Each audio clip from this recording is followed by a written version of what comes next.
Allahumma rahamna bil Qur'an waj'alhu syubhat yang masih samar, yang tidak diketahui oleh kebanyakan orang. Barang siapa yang menghindarkan diri dari perkara syubhat, maka ia telah menyelamatkan agama dan kehormatannya. Dan barang siapa yang terjerumus ke dalam perkara syubhat, maka ia bisa terjatuh pada perkara haram. Sebagaimana ada seorang penggembala yang menggembalakan ternaknya di sekitar tanah larangan yang hampir menjerumuskannya. Ketahuilah, setiap raja memiliki tanah larangan, dan tanah larangan Allah Subhanahu wa Ta'ala itu adalah perkara-perkara yang diharamkannya. Ingatlah bahwa di dalam jasad manusia itu ada segumpal daging. Apabila segumpal daging itu baik, maka baik pula seluruh amal perbuatannya. Dan jika segumpal daging itu rusak, maka rusak pula seluruh amal perbuatannya. Ingatlah, segumpal daging itu adalah hati. Hati itu jantung. Qalbun itu arti dalam bahasa Indonesia sebenarnya jantung. Kalau hati itu dalam bahasa Arab namanya kabidun. Ya, kabid itu hati. Tapi kalau qalbun itu jantung.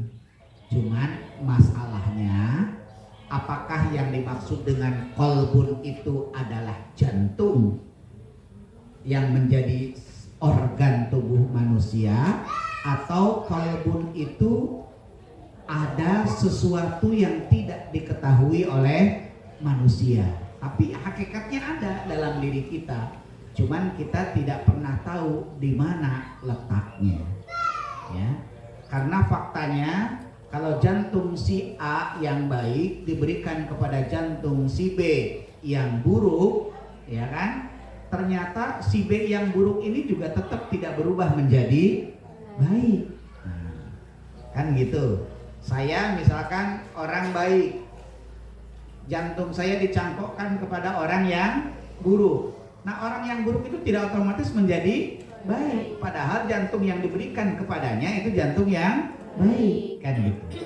Itulah yang menjadi perdebatan di kalangan para ulama, bahwa yang dimaksud dengan qalbun walaupun diartikan dengan jantung, tapi hakikatnya adalah sesuatu yang kita tidak pernah tahu letaknya di dalam diri manusia. Nah, Allah sering menyebutnya dengan qalbun, ya. Nah, ibu-ibu yang dirahmati Allah Subhanahu wa Ta'ala, pelajaran-pelajaran yang bisa kita petik dari hadis ini, Rasulullah Shallallahu Alaihi Wasallam menyatakan ada 3 hukum yang harus kita pahami.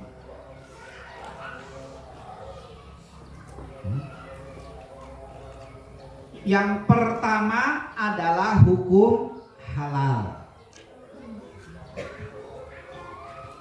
Yang kedua adalah hukum haram.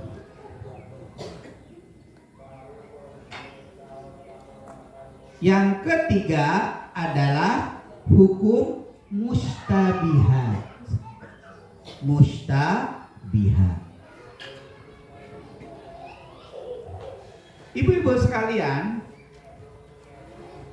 hukum halal adalah hukum yang telah ditetapkan oleh Allah Subhanahu wa Ta'ala tentang kehalalannya dengan dalil yang sharih, dalil yang jelas, hukumnya halal, kan gitu.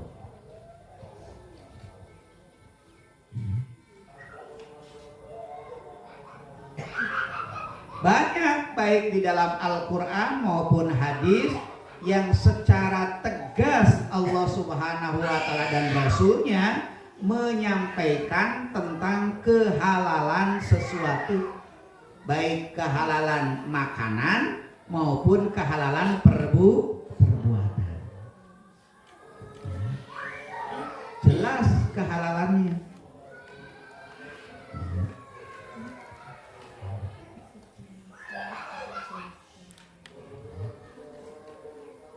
Contohnya apa, Bu? Yang halal itu contohnya apa? Di dalam Al-Quran tuh hewan ternak. Hewan ternak itu halal.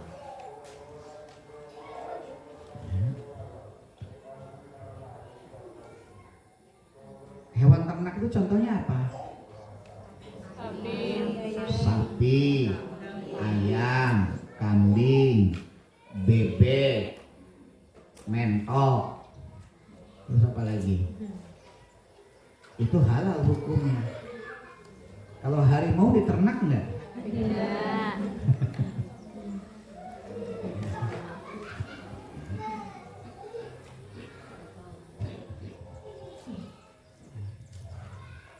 Jadi banyak.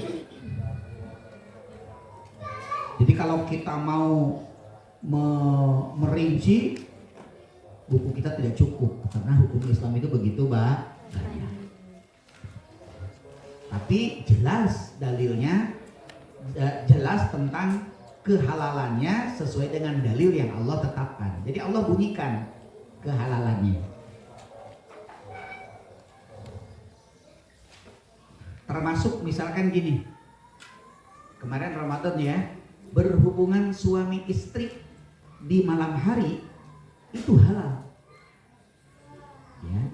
Hadisnya kan, ayatnya kan jelas. Uhilla lakum lailatas syamir rafasu ila nisaikum hunna libasul lakum wa antum libasul lahun. Masya Allah ya, benar ya. Jadi terasa segar.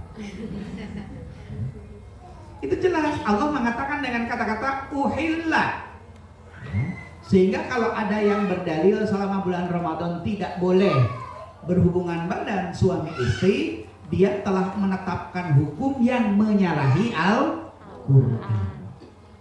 Misalkan Ramadan mah pokoknya libur, kita mah pokoknya ibadah terus, begitu ya. Ya tidak juga begitu, karena itu perkara yang dihalalkan oleh Allah. Itu dalam Al-Quran, Bu, surat Al-Baqarah ayat yang ke-187. Itu agak panjang. Uhilla lakum lailatas syamir rafasu ila nisaikum hunna libasul lakum wa antum libasul lahun.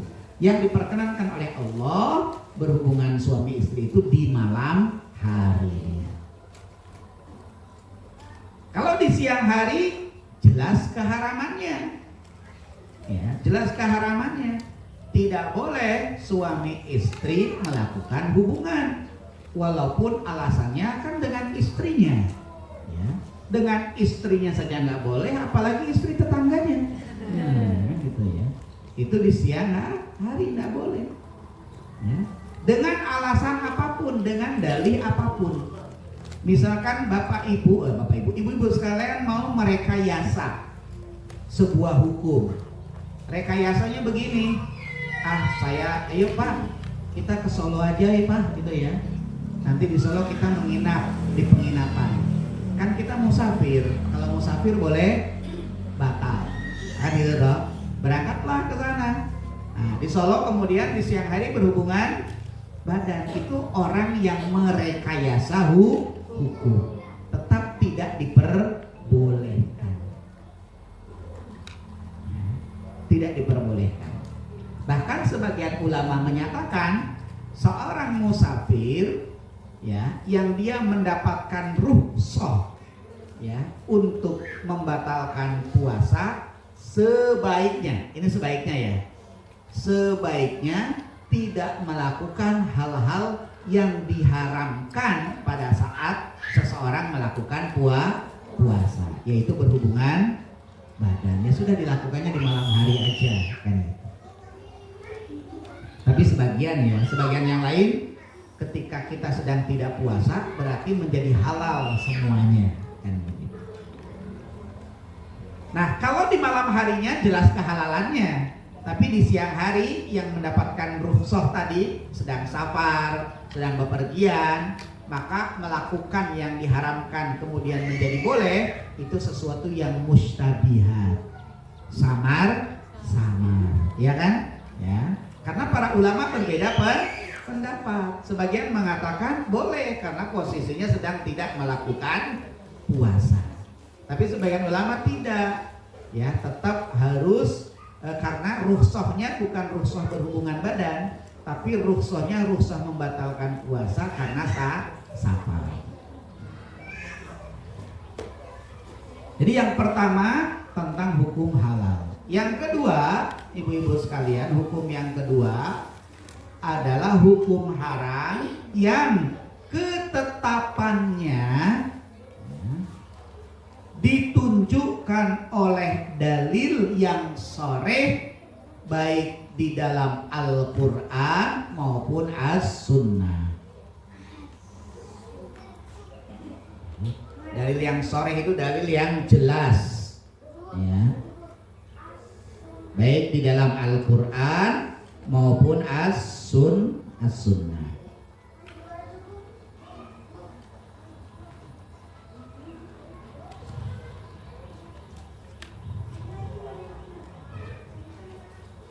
Di dalam Al-Quran, ini contohnya dalam Al-Quran surat Al-Ma'idah, Allah begitu tegas menyatakan keharaman. Al-Ma'idah ayat 3, hurrimat, diharamkan, hurrimat alaikumul maitatu waddamu walahmul khinziri wa ma uhilla li ghairillahi bihi wal munkhaniqatu wal mauqudatu wal mutaraddiyatu wan natihatu wa ma akala sab'u illa ma zakkaitum wa ma dzubiha 'ala nusuk wa an tastaqsimu bil azlam. Itu jelas Allah menyatakan tentang keharamannya. Kata Allah, diharamkan atas kalian bangkai. Jadi bangkai itu hukumnya haram, walaupun baru beberapa detik. Ya.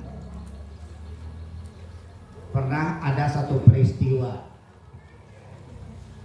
seorang ustadz, ya, yang juga punya, orang yang diustadkan di kampungnya, kebetulan punya peternakan sapi.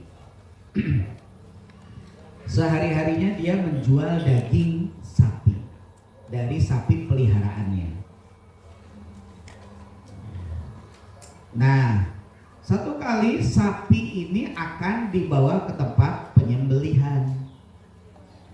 Di jalan ternyata sapi itu mati.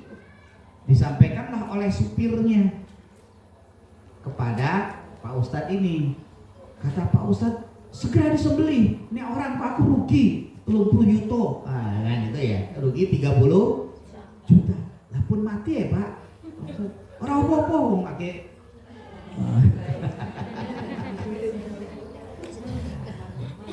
Nah, Pak Ustadz ini dia bukan berpikir tentang halal dan haram, tapi berpikirnya tentang untung dan rugi. Ya sapi mati ya 30 jutaan lah kira-kira kalau sapinya sapi yang besar, ya, yang Brahmana gitu kan gitu ya. Kalau ini sapi di sini apa yang biasanya yang mahal? Metal, sapi metal gitu ya. Itu kan mahal. Ya misalkan 30 juta rugi dia. Jadi berpikirnya untung dan rugi, bukan halal dan haram. Padahal dalam bab agama, kalau sudah mati ya hukumnya haram. Apapun, walaupun baru beberapa menit. walaupun berapa menit. Ya. Maka kalau ada yang bertanya ke saya di saat Idul Adha, Ustadz, kalau kita mendapatkan titipan kambing untuk kurban, terus kambing itu kelihatannya sakit, ya, malam takbiran, kok sakit kelihatannya. Kalau ditunggu sampai besok, itu mati. Apa yang harus dilakukan? Saya bilang, sembelih malam itu juga. Sembelih malam itu juga. Berarti tidak kurban dong? Iya. Sampaikan kepada pemiliknya kalau kambingnya mau mati. Nah, akhirnya kebijakan panitia disembelih, terus dagingnya diserahkan kepada pemiliknya, jangan disate sendiri. Ya. Kasihkan kepada pemiliknya, ini mohon maaf, panjenengan tidak bisa kurban pada tahun ini karena kambingnya ya, mau mati. Akhirnya dihitung sebagai sodako. Oh, berarti bukan panitia ya? Ya bukan, yang bertanggung jawab bukan panitia. Nah kalau panitia patungan terus untuk mengganti kambing itu boleh nggak Ustadz? Ya kalau persoalan mau sodakoh para panitianya ya monggo gitu loh. Tapi itu bukan tanggung jawab panitia. Makanya kalau mau menerima hewan kambing, hewan kurban, sebaiknya malam takbir itu. Sehingga panitia tidak punya beban untuk merawat, memelihara. Kalau masih jauh kan panitia harus merawat, carikan pakannya dan lain sebagainya. Tapi kalau malam itu hewan yang dikurbankan harus dipuasakan dulu. Ya, dipuasakan. Jadi jangan dikasih makan banyak, dipuasakan dulu. Ya. Jadi biarin sapinya melakukan fasting dulu. Ya. Atau kambingnya melakukan fasting dulu. Memang dikosongkan. Karena kalau nggak dikosongkan, saat disembelih pasti banyak mengeluarkan kotoran, kan gitu ya. Nah itu begitu. Jadi jadinya sodako, bukan kurban. Tidak apa-apa. Ketimbang mati, sodako tidak bisa karena tidak bisa dimakan. Kurban juga tidak, kan gitu. Karena sudah jadi bangkai. Jadi bangkai. Itu jelas keharamannya. Ya, hurrimat alaikumul maitatu. Ibu-ibu sekalian, maka siapapun yang menjual sesuatu yang haram, maka dia pun telah melakukan perbuatan haram. Contoh orang yang jual ayam tiren. Ya, ini banyak ya ibu-ibu sekalian ya. Ayam tiren, ayam mati kemarin. Karena dia orientasinya kepada keuntungan. Kalau saya kulakan ayam tiren, kulaannya murah, tapi harga jualnya bisa sama dengan ayam yang hidup, yang tidak mati kemarin, yang itu ayam yang segar. Ini di pasar-pasar banyak. Makanya kalau membeli ayam, ya, sembelihan lebih baik kepada orang yang betul-betul bisa dipercaya.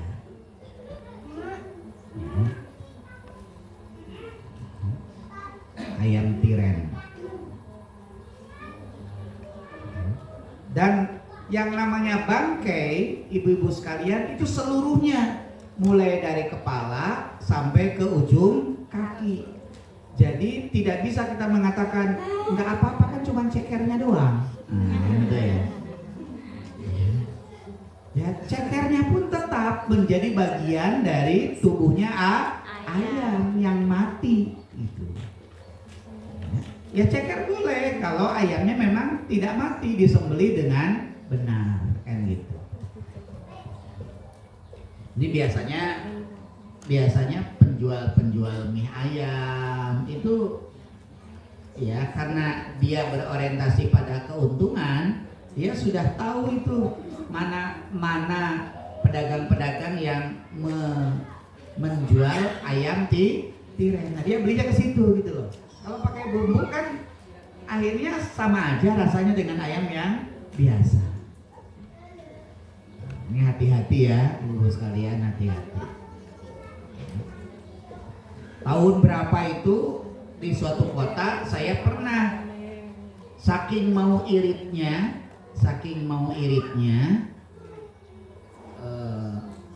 supaya bisa mengambil keuntungan yang banyak, ada penjual mie ayam yang mencampuri ayamnya itu dengan daging tikus.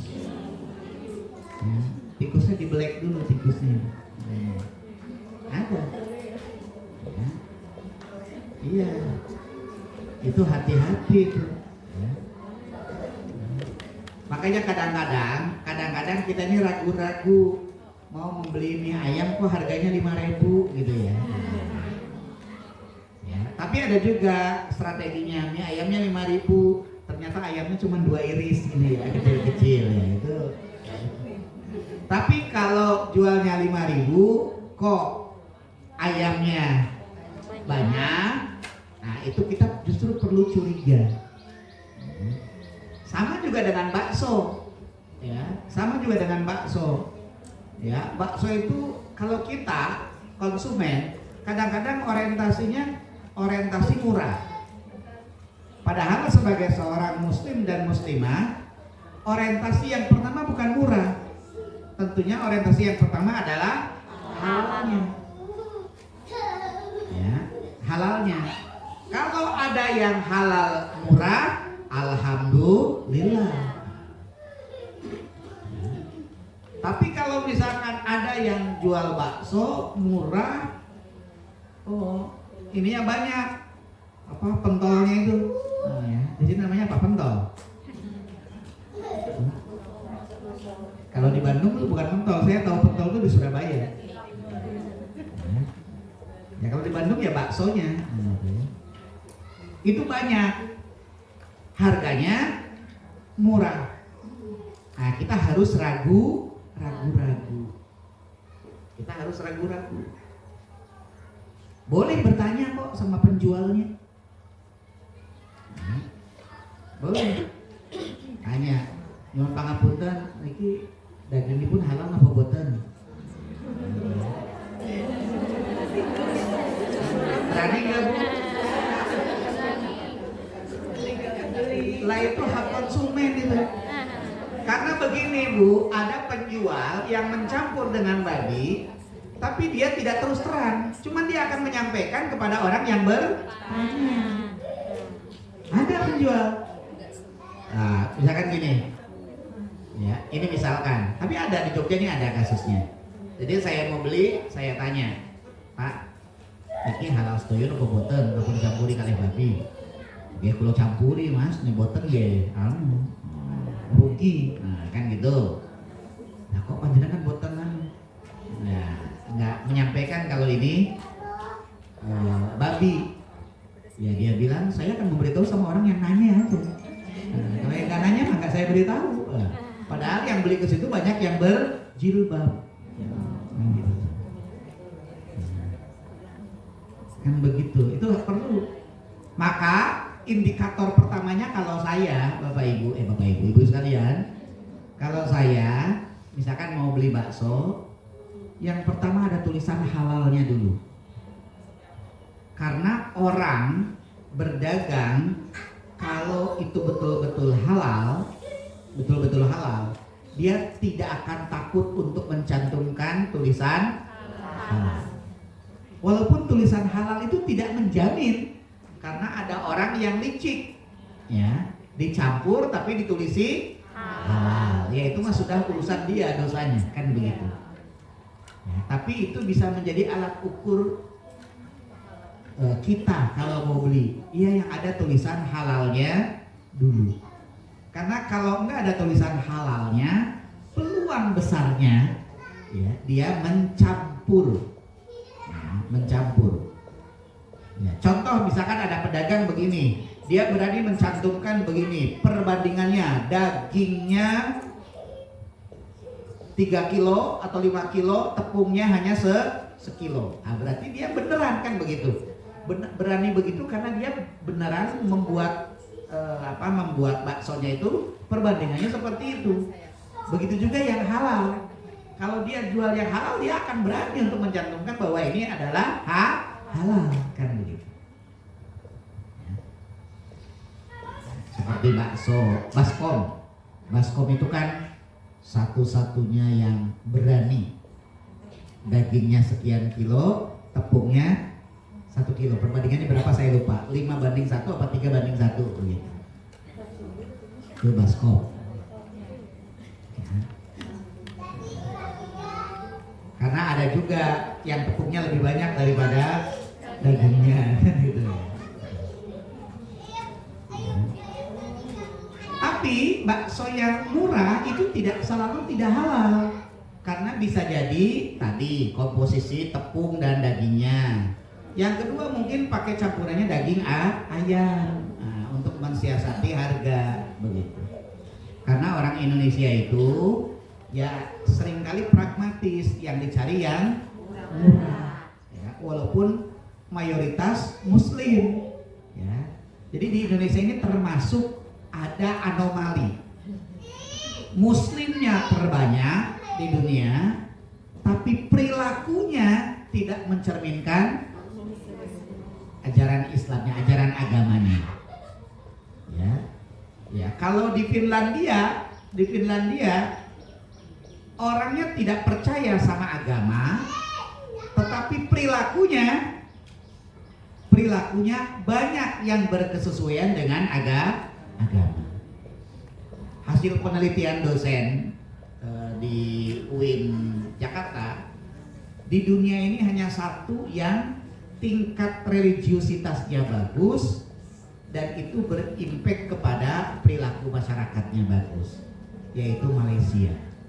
Nah, jadi Malaysia itu Islamnya banyak, dan itu berimpact kepada perilakunya, menata negaranya juga tetap nuansa religiusnya nampak, perilaku masyarakatnya nuansa religiusnya nampak. Kalau di Indonesia, beda. Ya. Muslimnya banyak, sholat ya sholat, tapi korupsi juga tetap kenceng kan gitu. Jadi tidak ada rasa takutnya gitu dengan keyakinannya. Nah, ibu-ibu yang dirahmati Allah Subhanahu wa taala, maitah itu bangkai, wadama, dam itu darah. Darah itu haram hukumnya. Dan di Jawa ini, saya tahunya hanya di Jawa ya, itu banyak yang menjual saren. Ya saren toh? Saren itu darah yang dimasukkan ke minyak mengeras. Katanya rasanya gurih, saya nggak tahu, saya belum pernah. Saren. Maka kalau di sebuah warung kok menjual saren, lebih baik dihindari. Karena minyaknya pasti bercampur kan gitu. Minyaknya pasti bercampur. Karena ada keyakinan di sebagian masyarakat Jawa, kalau makan darah itu akan semakin kuat fisiknya. Padahal itu tidak ada penelitiannya, ya. Tidak ada jurnalnya makan darah kok jadi kuat. Itu tidak ada jurnalnya. Ya, bahkan darah itu bisa jadi masih mengandung banyak bakteri. Ya, kan darah yang dikeluarkan itu kalau mau didonorkan pasti dicek dulu kan begitu. Ya, yang bagus-bagusnya nanti yang didonorkan, yang buruknya ya dibuang. Saren. Atau di Jogja tahun berapa itu ada penelitian, hampir rata-rata penjual gudeg di Jogja itu memakai darah, bukan saren. Kalau saren itu kan digoreng. Kalau ini darah dimasukkan, dikucurkan ke olahan gudegnya itu, biar gudegnya bertambah gurih. Iya, biar gudegnya tambah gurih. Nah, jadi darah yang mengucur gitu artinya. Dulu ketika ada penelitian ini, kemudian penelitian ini dipublish, banyak warung-warung gudeg yang besar-besar itu protes, ya, mematikan pasaran. Padahal yang melakukan penelitian itu tidak menjas seluruh pedagang gudeg, tetapi banyak penjual gudeg di Jogja yang memakai campuran darah agar lebih gurih. Makanya ya lebih baik kepada penjual yang bisa dipercaya. Ya lagi-lagi begitu ya. Loh, ibu-ibu jangan kira ya, jangan kira penjual nasi goreng, apalagi Jawa Timuran, supaya lebih enak itu pakai ciu. Dan pedagang itu banyak yang nggak ngerti kalau ciu itu hukumnya haram. Mereka menamakannya itu apa sih? Hah? Apa? Itu kan di botol kayak kecap ya. Itu rasanya memang lebih enak. Campuri pakai ciu. Lah saya itu pernah, ibu-ibu sekalian, saya pernah beli nasi goreng di Penyetan Lamongan. Nah, saya biasanya belinya kan lele. Kalau nggak lele ya saya ikan nila. Kalau saya beli keluar itu saya menghindari ayam, karena tiap hari suka beli. Artinya ayam itu sudah bosen gitu loh. Ya. Tapi lele, ikan nila itu kan termasuk jarang orang ngasih menu itu pakainya lele atau ikan nila. Ramadan kemarin itu setiap takjil ayam, jadi favorit itu ayam. Nah saya beli Penyetan, terus saya tanya sama penjualnya, Pak, niki anu nggih, anyar niki ya, apanya sih namanya itu, bannernya. Bukan banner ya, apa sudah saya dulu menyebutnya spanduk. Spanduknya anyar Pak. Kok saat ini buat nonton nasi goreng, kan tadinya ada nasi gorengnya dia cantumkan. Anu ya Mas, kemarin ada santri kesini, santri dari Bimbas. Nah, Ustadz sebenarnya bukan santri itu. Nah, terus ketika dia beli nasi goreng, terus saya masukkan sesuatu itu, dia tanya, "Niku nopo?" Dia bilang itu bukan apa? Bukan ciu, cuing apa? Saya lupa itu. Dia bilangnya gitu. Wah. Terus Ustadz ini bilang, "Ikut ciu ya? Haram Pak. Orang oleh loh Pak. Jangan dicampuri." Nah, terus si bapak itu bilang, "Gitu Pak. Betul nang salah. Nah, pedagang-pedagang nasi goreng keliling Jawa Timuran atau Tegalan gitu ya, itu bisa jadi pakai ini loh, haram." Nah, sejak saat itu dia tidak mau jualan setelah dia tahu kalau itu haram. Nggak mau jualan nasi goreng. Terus saya bilang, "Kenapa nggak tetap jual nasi goreng tapi nggak usah pakai ciu?" Dia bilang, "Nih nggak pakai ciu nggak enak katanya, kayu nanti." Gitu. Sederhana kan? Banyak penjual. Ini perlu hati-hati kadang-kadang, ya. Nah di Jogja di Jogja itu pernah ada informasi yang saya dapatkan. Pasar Beringharjo itu lapak daging babi buka jam 2, itu jam 4 sudah selesai terjual 800 kilo.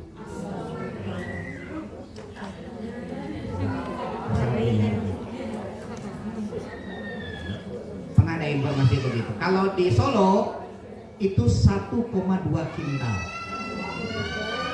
Dan menurut informasi yang banyak membeli itu ini pedagang-pedagang dorongan, pedagang-pedagang kecil yang banyak membeli. Dan mereka jualnya ya hanya dini hari, jam 2 sampai dengan jam 4 pada saat orang-orang sedang ya tidur. Tapi ini bukan menjas semua pedagang begitu ya. Ini tidak. Kita jangan tiba-tiba ada yang jual bakso dorongan. Enggak kayak gitu. Ya hati-hati aja. Saya juga suka beli bakso dorongan itu.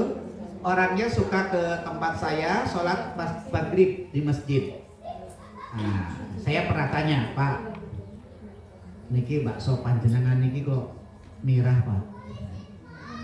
Anu Pak Ustad, tahu kalau saya suka ngisi pengajian. Anu Pak Ustad, niki bakso nipun bakso ayam, sanes bakso sapi. Saya suka untuk maksud saya untuk ngelarisi ya sodako. Saya sering, Pak saya pesen 3 Pak. Ya saya tidak berbicara lagi rasa gitu ya, tapi bicaranya kita punya keinginan untuk memberikan sodakoh kepada dia. Walaupun sebaiknya kalau sodakoh itu ya udah kasih saja. Cuman kalau penjual kok dikasih saja, itu dia tidak mau menerima gitu.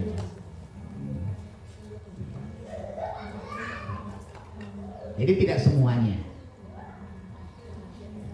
Kalau di Solo kan sudah terang-terangan sate babi, bahkan sudah pakai gerobak itu, bakso babi itu sudah biasa itu di Solo.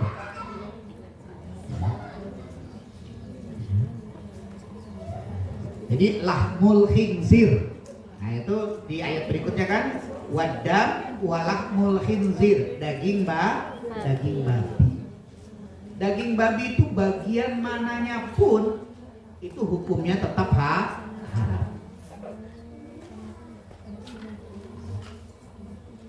Mau minyaknya, mau tulangnya, mau dagingnya, ya, mau kulitnya, itu semuanya sudah haram.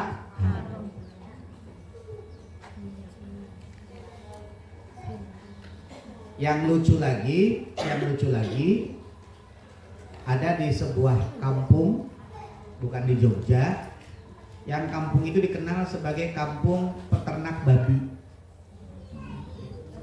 Kampung peternak babi. Suatu waktu saya sholat di dekat kampung itu.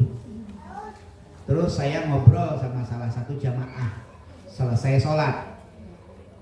Ketika saya tanya, di kampung itu peternak babi banyaknya muslim, ya bukan non muslim. Nah saya tanya, lah panjenengan gak ada ternak babi Pak? Enggak, belum gak ada, padahal baru sholat dengan saya. Lah kok jenengan malah ternak babi? Secara ekonomi Mas, babi sama sapi itu lebih menguntungkan babi. Satu murah, yang kedua kalau beranak banyak, ya. Pemeliharaannya lebih mudah. Nah kami itu muslim, ya, yakinnya itu tidak makan babi. Walaupun kami ternak babi, tapi kami tidak makan babi. Ini ternak ini kami jual ke wilayah-wilayah yang memang makan babi. Saya sampai geleng-geleng. Nah, terus saya tanya begini, Pak, panjenengan boten dahar babi, tapi hasil penjualan babi panjenengan tumbaske berawos terus lauk, panjenengan dahar saking mriku nggih. Ya kan babi, Pak.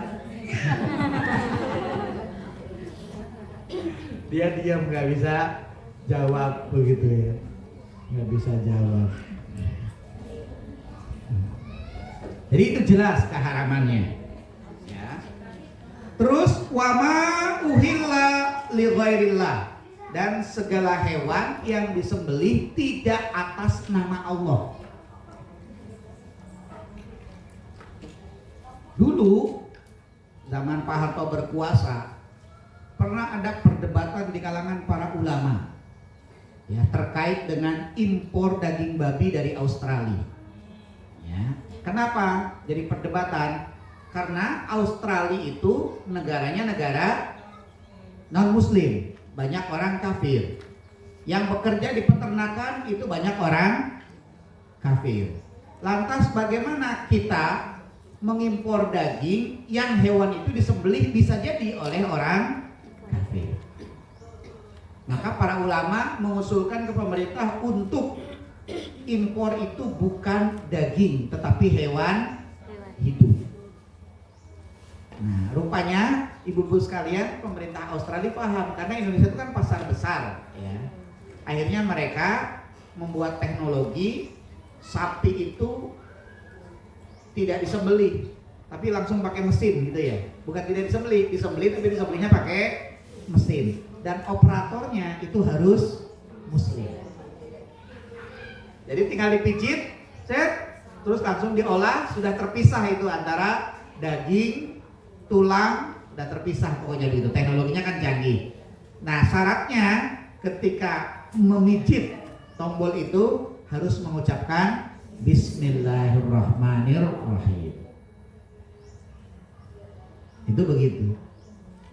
Karena mencari tenaga penyembelih muslim kan sulit gitu ya. Di Australia akhirnya membuat industri dengan teknologi canggih, ya hanya sapi tinggal dimasukkan, pijit tombolnya.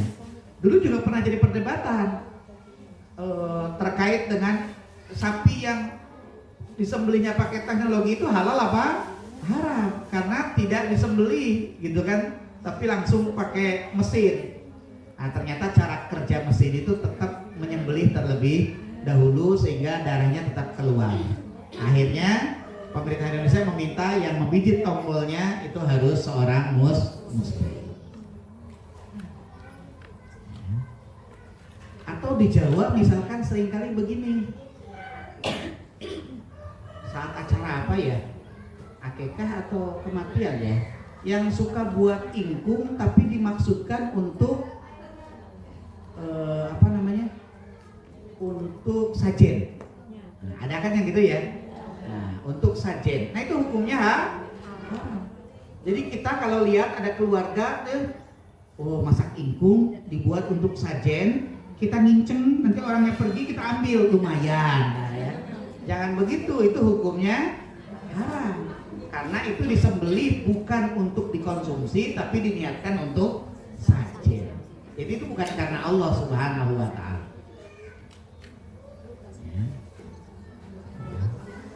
Ya, hati-hati. Ini kalau sekarang mungkin sudah tidak terlalu banyak ya. Budaya itu kan kalau akikohan itu kayaknya bubur harus berapa warna, kan gitu ya. Betul ya. Terus itu buat ingkung yang khusus, ingkungnya itu memang itu dijadikan untuk sajen gitu. Saya tidak tahu fungsinya untuk apa gitu ya. Terus walmun khoniqatu, hewan yang dicekik. Hewan yang dicekik. Jadi yang jadi matinya itu karena dicekik, itu ya hukumnya haram.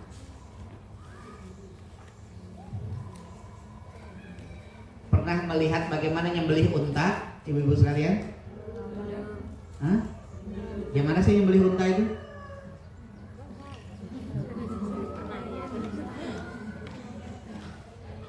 Nyembelih unta tuh untanya nggak ditidurkan, Bapak Ibu sekalian, enggak.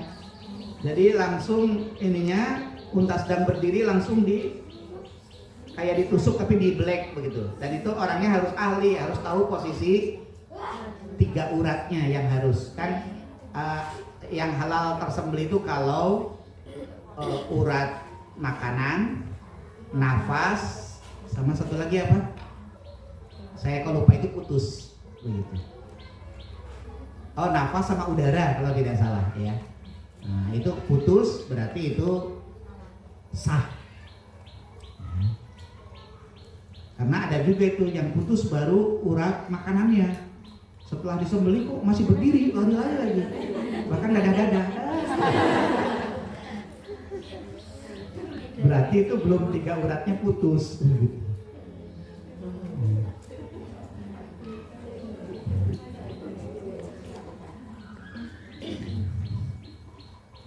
Jadi dicekik tidak boleh.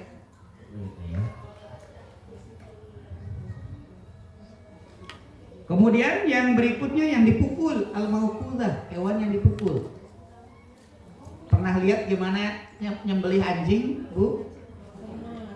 Wah, kalau anjing disembelih tangannya ya digigit sama anjingnya. Anjing itu tidak disembelih, Bu, tapi dipukul ini. Ada alat di tempat penyembelihan penyembelihan anjing itu. Jadi besi itu ya, pakai rantai, anjingnya ditidurkan langsung di kepalanya gitu. Jadi darahnya tidak mengalir. Ya hati-hati ya. Dulu awal-awal pernah saya tinggal di Klaten tahun 96, itu ada yang jual sate jamu. Nah, pikir saya kan jamu ya. Nah, asumsinya ya jamu itu ya jamu begitu. Akhirnya saya masuk. Untungnya yang jualnya itu baik. Bapak, niki sate jamu loh, tongseng jamu. Nah, jamu itu kenapa? Anu guguk katanya. Wah, langsung saya balik kanan. Jadi tongseng jamu itu guguk gitu. Di anjing. Makanya beberapa waktu yang lalu itu pernah di tol itu ada sebuah truk yang mengangkut berapa ratus atau berapa ribu anjing mau dibawa ke Jogja, ke Solo. Jogja Solo. Nah itu informasinya bocor, ditangkap oleh aktivis apa namanya itu? Pokoknya aktivis hewan lah gitu ya. Aktivis hewan membocorkan kepada pihak keamanan. Kemudian stop dan supirnya memberikan pengakuan ini mau dibawa ke Solo, sebagiannya ke Jogja, yaitu untuk dikonsumsi, bukan dijual sebagai hewan. Gitu.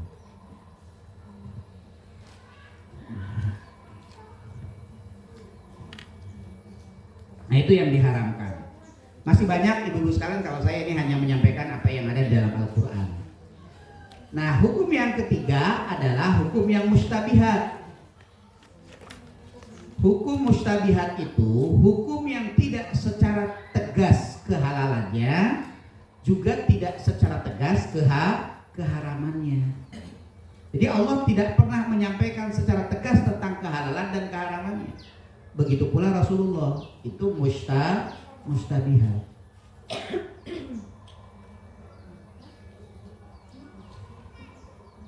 Nah terhadap hukum mustabihat ini Rasulullah kan mengatakan di dalam hadis yang tadi, siapa yang takut, siapa yang bertakwa gitu ya terhadap hal-hal yang syubhat ya, maka terjaga kehormatan dan dia telah menyelamatkan agamanya, kan begitu.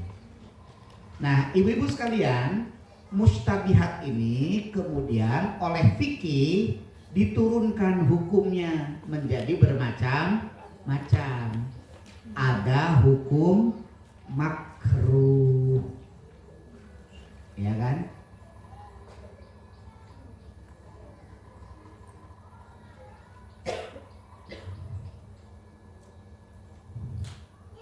Terus ada hukum mubah. Coba hukum itu ada apa saja, Bu? 1 halal, 2 haram, 3 yang ketiga apa, Bu? Enggak, ini bukan berbicara hadis tapi berbicara fikih. Ibu pernah mengetahui secara fikih hukum itu hukum apa saja? 1 halal, 2 haram, makruh, mubah,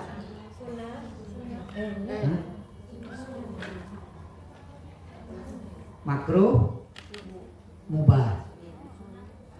Apa satu lagi? Sunnah. Nah, betul, ada 5 hukum itu secara fikih. Ya.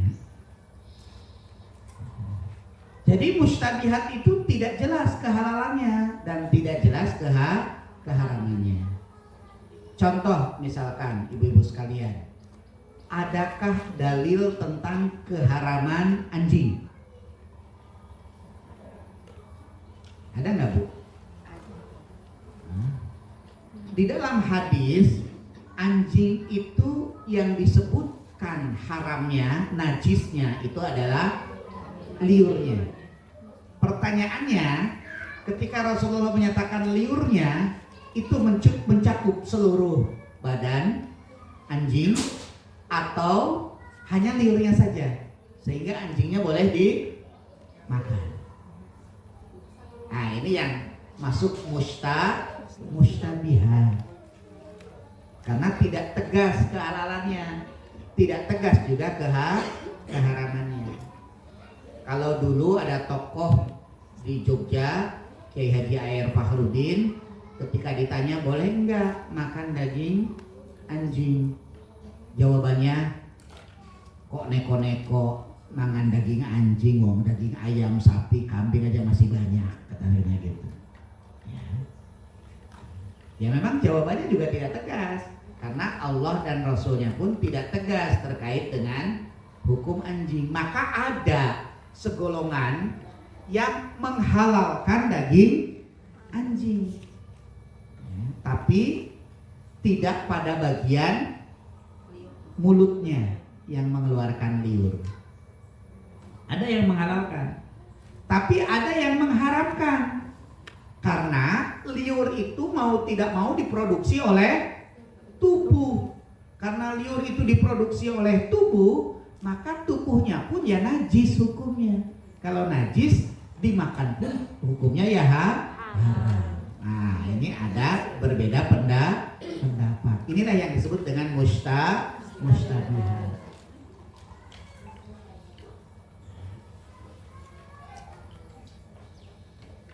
Rokok. Nah, rokok itu halal apa haram, Bu?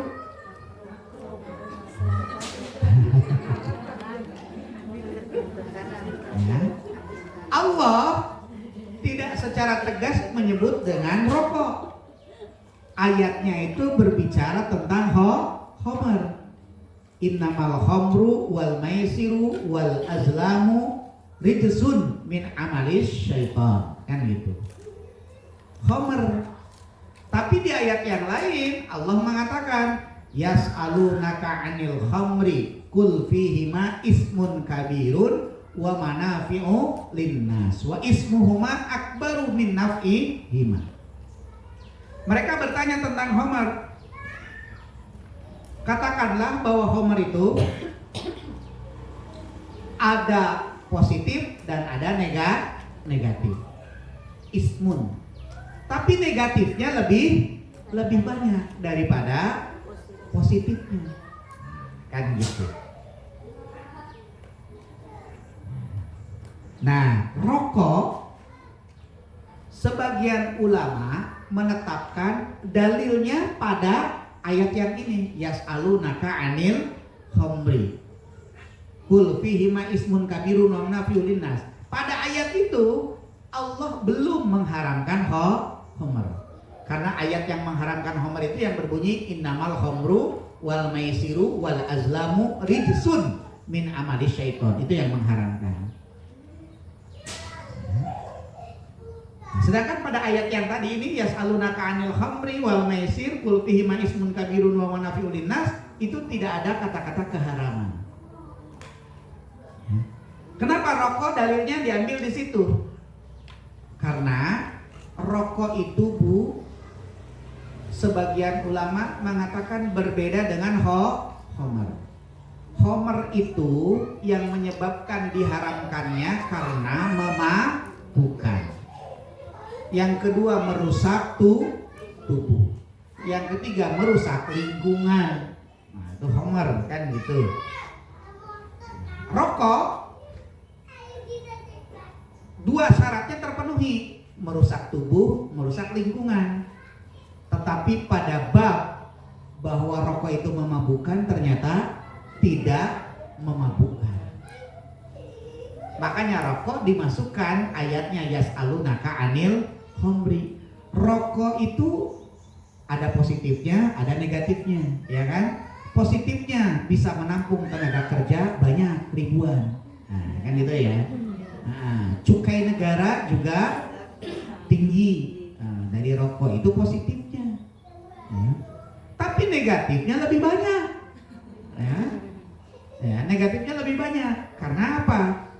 Orang yang merokok itu berdampak kepada kesehatan. Orang yang berada di dekat dengan orang yang merokok juga terdampak kesehatannya.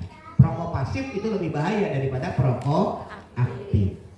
Nah, jadi kalau pajak mereka besar, sesungguhnya itu tidak berkontribusi kepada negara. Karena orang yang sakit yang dibiayai negara lebih besar daripada pajak yang dikeluarkan oleh pengusaha rokok, kan gitu. Nah, disinilah terbelah. Maka ada yang mengharamkan, ada yang memakruhkan. Makruh itu tidak haram, tapi dekat kepada keharaman. Inilah mustabihat. Maka kalau kita merujuk kepada hadis ini, kalau kita menjauhi yang makruh, itu sesungguhnya kita telah menjaga kehormatan agama kita, dan kita telah menjaga kehormatan diri kita dan keselamatan agama kita, kan gitu. Karena makruh itu hakikatnya dekat kepada keharaman. Kalau berdasarkan hadis ini, yang dekat kepada keharaman harus kita jauhi, kan gitu. Harusnya kan begitu. Ya. Nah, itu ibu sekalian. Cuman negara pun nggak berani itu membuat rokok itu haram kemudian tidak diproduksi, karena jutaan orang mungkin akan kehilangan mata pencaharian. Dimulai dari petani tembakonya di Temanggung itu, ya. Temanggung itu, ya, ada sebuah partai bu, namanya PKS. Di Temanggung, PKS ini kampanyenya rokok itu haram. Nggak ada yang milih bu, nggak ada yang milih, ya. Karena kalau rokok itu haram, mereka kehilangan mata pencaharian. Rata-rata perkebunannya itu adalah tembakau, dan mereka kalau panen itu langsung beli mobil yang bagus. Nah, dulu Jazz yang masih terbaru, kan beli yang bagus-bagus. Nanti kalau mau nanam lagi, mereka jual mobilnya.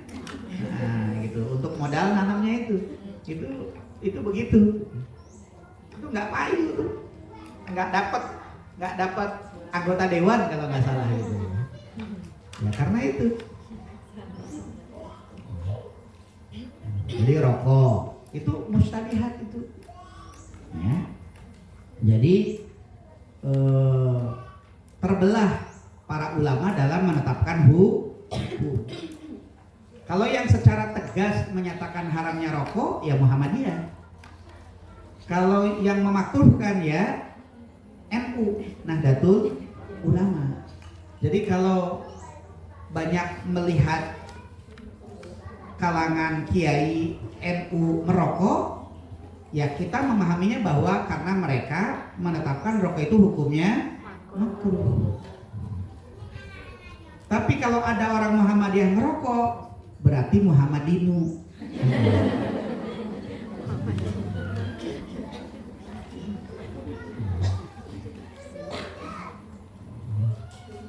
Ya, kalau di Indonesia kan organisasi terbesar Muhammadiyah dan NU. Walaupun ada organisasi yang lain yang juga mengharamkan, tapi juga ada yang tetap memakruhkan rokok.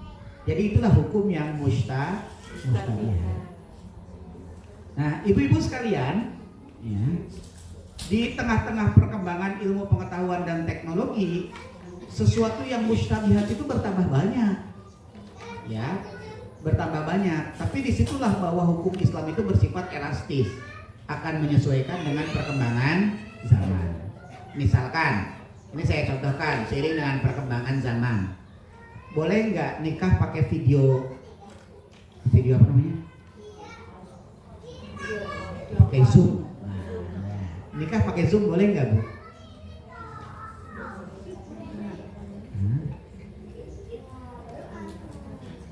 Dulu sebelum ada perkembangan teknologi, bahwa yang dimaksud dengan satu majelis itu adalah harus berada dalam tempat yang sama. Ya.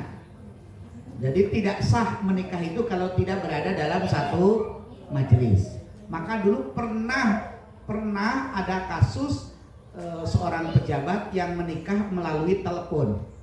Dulu belum ada internet ya, melalui telepon, dan dinyatakan bahwa nikahnya tidak sah karena tidak berada dalam satu majelis. Telepon tidak bisa lihat wajahnya, tidak bisa lihat orangnya, kan gitu. Jadi tidak bisa dihukumi berada dalam satu majelis karena suara itu tidak bisa dipastikan ini suara siapa, kan gitu. Tapi kemudian sekarang berkembang. Sekarang ternyata tidak telepon.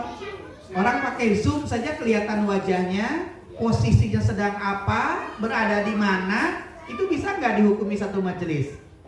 Ya, ketika kita sedang Zoom. Pengajian aja Zoom itu satu majelis nggak? Ya majelis ya, majelis virtual. Inilah yang kemudian menjadi mustabihat, ya, terbelah keputusan hukumnya. Ada yang menyatakan tetap tidak boleh karena harus hadir fisiknya, bukan hanya sekedar gambar dalam sebuah video lewat media, tapi ada juga yang melalui media itu sudah menunjukkan kehadiran fisik dia dalam satu majelis itu. Nah, kalau sekarang kan gimana? Orang di Amerika sedang bekerja, calonnya ada di Indonesia, ya. Untuk cari paspor Amerika itu sulit sekali karena interviewnya itu sulit gitu ya. Ya, kalau ke Amerika gampang. Nah, ya, Amerika itu susah. Makanya sekarang banyak yang itu ya, pakai Zoom. Ya, teknologinya sudah ada. Ya, ini masuk ke wilayah mustabihat. Nah, kalau kita mah ya supaya tidak terjebak terhadap melakukan hal-hal yang mustabihat tadi itu, kita menjauhinya, ya lakukan saja yang pasti-pasti, kan gitu ya. Lakukan yang pasti-pasti kehalalannya. Ya, kalau mau nikah ya udah datang ke Indonesia aja, gitu. Tunggu liburannya. Walaupun kadang-kadang tidak semudah itu, gitu. Ada hal-hal yang lain. Nah, itu ibu-ibu yang dirahmati Allah, contoh-contoh mustabihat dan sangat banyak sekali. Ya, di era modern ini terkait dengan saham. Saham itu halal apa haram? Wah, itu aja perbedaan di kalangan ulama. Kenapa kok sekarang ulama berbeda pendapat terkait dengan saham? Dulu saham itu kita menerima selembar kertas, ya Bu ya. Kalau sekarang saham itu tidak, cuma angka-angka yang ada di internet atau di handphone, angkanya. Kita punya sekian lembar saham, nilainya sekian persen. Tapi faktanya tidak ada di kita, cuma hanya dalam tulisan. Nah, itu gimana hukumnya? Ya, sekarang begitu. Kalau dulu kan saya beli 100 lembar saham, ya saya dapat 100 lembar sahamnya itu. Ini bukti kepemilikannya. Nah, kalau sekarang tidak. Ya. Bahkan sekarang dikendalikan sama robot dengan teknologi, kan gitu ya. Ya, banyak hal-hal yang artinya membuat kita harus lebih banyak tahu begitu. Tapi karena hukum itu banyak, yang mesti kita ketahui itu yang terdekat dengan kita, yang menjadi keseharian kita saja. Gak usah jauh-jauh mengetahui bagaimana hukumnya saham, kita nggak pernah main saham. Yang dibelikan saham juga kagak ada, kan gitu ya. Ya nggak usah jauh-jauh ke sana, yang dekat-dekat dengan keseharian kita saja. Apa kira-kira yang kita perlu tahu tuh hukumnya itu? Ya. Apalagi dalam bab jual beli. Ya. Ini saya beli mantel, nanti saya mau ke toko mantelnya Bu. Saya tidak tahu ya. Saya beli mantel sebulan yang lalu, harganya 150.000. Tidak pernah saya pakai, baru saya pakai semalam karena saya kehujanan. Ternyata ketika saya pakai, keblus semua jaket saya. Berarti mantel itu tidak berfungsi, tidak anti air gitu loh, tidak berfungsi, airnya masuk. Nah, pertanyaannya nanti boleh ditukarkan atau tidak gitu. Padahal sudah sebulan yang lalu, kan gitu. Nanti saya mau tanya ke pedagangnya, nanti saya akan lewat itu. Loh, lah kalau itu kan cacat produk, maksud saya itu kan cacat produk, bahkan mungkin produk-produk merek itu harus diuji. Karena ketika beli tidak mungkin kita nguji pakai air dikerucutkan, kan nggak mungkin, kan sananya nggak mau gitu loh. Nah ini baru dipakai kok sudah plus. Walaupun biasanya pedagang itu nggak mau rugi gitu ya. Nah, itu 150.000 harganya. Nah itu ya banyak, itu kan harian gitu ya. Hukumnya seperti itu gimana? Ya padahal tidak ada kwitansinya. Karena di Indonesia itu jual beli itu ketika kita beli nawar deal jadi kan gitu ya. Padahal dalam Islam itu harus ada akadnya. Nah, ada akad jual beli. Saya jual mantol ini kepada Bapak seharga 150.000. Saya terima mantol ini seharga 150.000. Kangelan gitu ya. Akhirnya kita pakai adat. Al-adatu muhakkamatun. Adat itu bisa menjadi hukum. Artinya ketika sudah gimana? 180 deh. Ya udah boleh. Nah, berarti itu sudah sah. Ya, sudah ijab qabul. Ya, di kita adatnya seperti itu. Nah, itu kira-kira ibu-ibu yang dirahmati Allah Subhanahu wa taala. Ya Allah, sepanjang banget saya ya. Sudah setengah 11 saya terasa. Ya, mudah-mudahan yang panjang ini ya bisa memberikan pengantar, karena kalau kita berbicara hukum itu banyak sekali begitu ya. Tapi hadis yang disampaikan oleh Rasulullah itu mestinya kita pahami biar bisa menjadi dasar pemahaman kita untuk memahami hukum-hukum yang berkembang dalam kehidupan kita sehari-hari. Wallahu a'lam bishawab. Aku qouli hadza billahi taufiq wal hidayah. Assalamualaikum warahmatullahi wabarakatuh. Waalaikumsalam warahmatullahi wabarakatuh. Jazakallahu khairan katsiran pada Ustaz atas ilmunya pagi hari ini. Monggo ibu-ibu yang ingin bertanya, kami buka sesi tanya jawab. Monggo.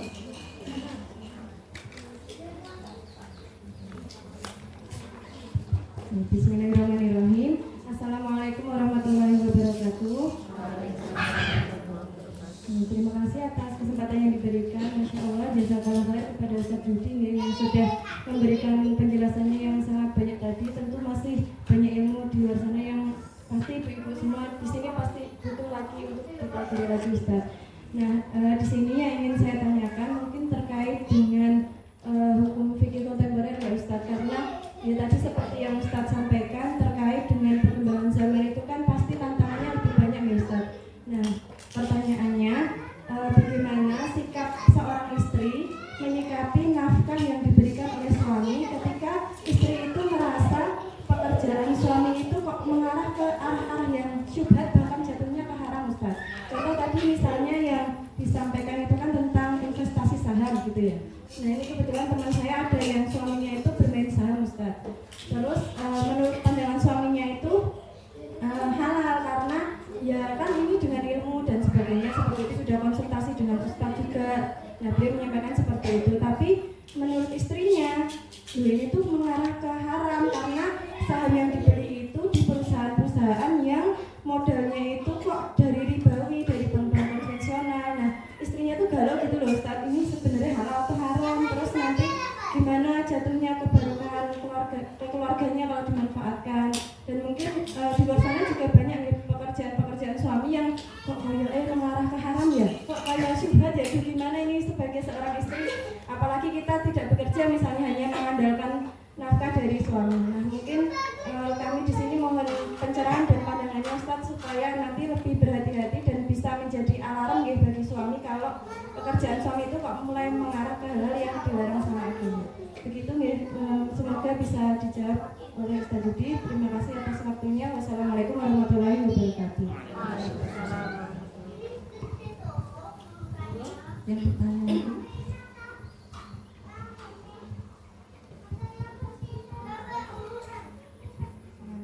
Assalamualaikum warahmatullahi wabarakatuh. Kalau di Klaten saya Ustaz ada warung juga yang menyebutkan kalau anjing tadi ya itu namanya tongseng, bukan tongseng jam tapi tongseng kambing galak gitu, atau sate kambing galak. Kemudian ada juga di angkringan-angkringan itu Ustaz yang kesaren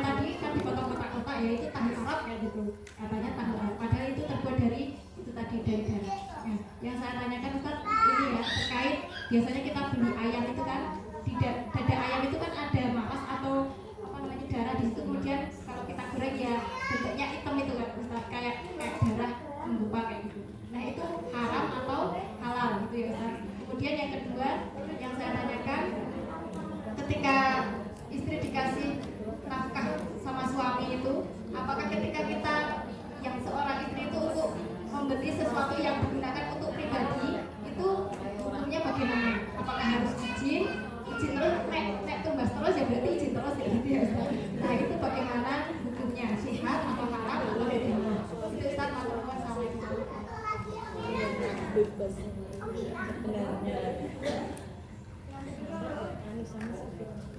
Lagi monggo Bunda. Sudah cukup dua mama? Nggih, monggo niku rumiyin nggih Ustaz. Saya jawab yang kedua ya. Yang kedua dulu, yang kesatunya panjang. Yang kedua, yang pertama, kalau darah itu masih menempel pada tubuh hewan, itu tidak menjadi haram. Ya, jadi darah yang haram, darah yang mengucur. Ya, yang mengucur kita tampung, kita makan, misalkan itu ya. Tapi kalau darahnya sudah kita bersihkan, setelah dibersihkan ternyata masih ada yang nempel, itu tidak menjadi haram. Ya, begitu ya. Kemudian yang kedua, apakah nafkah dari seorang suami itu kalau dipakai untuk pribadi istrinya harus izin? Ketika suami memberi nafkah kepada istrinya, itu berarti sudah sepenuhnya menjadi hak istri. Menjadi hak istri. Cuman kan ada perjanjian, karena suami itu juga harus menafkahi keluarga, maka yang diberi hak untuk mengelola pengeluaran, ya, ketahanan keluarga itu adalah istri. Artinya tidak ketika diberikan nafkah oleh suaminya, pokoknya ini di-pack semuanya untuk istrinya, untuk kebutuhannya. Tidak, tapi untuk keluarganya. Kalau pada bagian itu ternyata ada yang bisa digunakan untuk kepentingan istri dan istri sangat membutuhkan, tidak perlu izin kepada suami. Tapi istri harus bijaksana, jangan begini. Makan pagi, siang, sore tempe melulu. Tiba-tiba istri pakai sepatu baru, pakai baju baru. Ya, ditanya oleh suaminya, "Mah, tuku anyar toh?" "Iya." "Besok nanti." Ya. Ya tidak begitu gitu ya.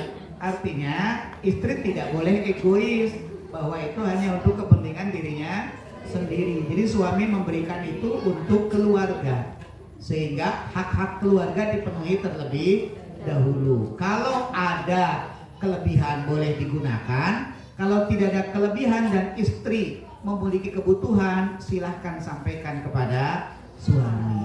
"Mas, panjenengan pengen aku tambah cantik ora?" "Yo iya toh." "Kayaknya Mas ya, supaya aku tambah cantik itu bedaknya mereknya harus ganti." Nah, kan gitu. Ya. Nah, misalkan dasternya juga harus ganti, masa dasternya cuma segitu. Akan lebih kelihatan cantik lagi Mas kalau anting-antingnya juga lumayan. Nah itu kalau punya kebutuhan ya ngomong aja sama suaminya, begitu ya. Ya, jangan mengambil bagian yang itu harusnya untuk kepentingan keluarga, tapi si istri lebih mendahulukan kepentingan istri ketimbang kepentingan keluarga. Ya, kalau suami yang baik, kalau mintanya baik-baik, insya Allah ibu-ibu harus tahu dulu moodnya laki-laki itu saat kapan gitu ya, moodnya suaminya. Kalau sedang tidak mood jangan minta-minta, malah nanti dimarahi. Nah, kalau moodnya sedang baik, baru wah itu apa saja diberikan oleh suaminya. Nah, ya. Jadi seperti itu ya. Ya saya tahu suami karena saya juga laki-laki, ya, saya juga suami begitu ya. Kalau istri itu pas memintanya itu rasional, logis, kita gak eman-eman kok dengan uang yang ada di kita gitu ya. Cuman kadang-kadang begini Bu, kadang-kadang ini mohon maaf ya, ada para istri itu yang menginginkan semua penghasilan suaminya itu diberikan kepada dirinya. Sementara dirinya itu tidak punya kemampuan untuk mengelola keuangan. Jadi pada saat habis, suami juga nggak punya cadangan, nggak punya uang. Nah itu bahayanya di situ.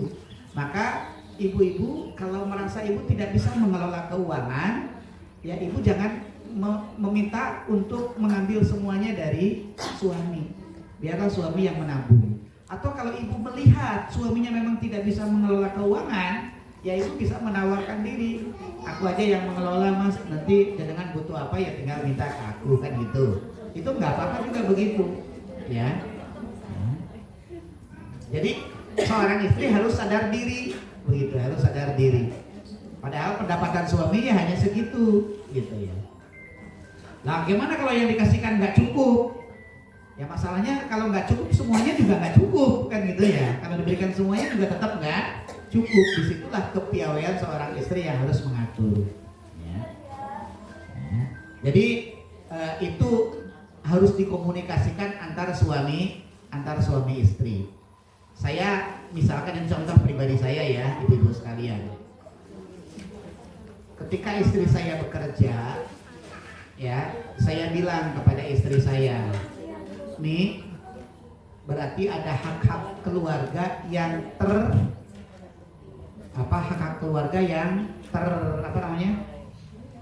yang tidak terpenuhi lah oleh seorang ibu karena si ibu bekerja. Nah karena ada hak-hak keluarga yang tidak terpenuhi, maka Umi harus mencari pengganti agar bisa memenuhi hak-hak keluarga, kan gitu.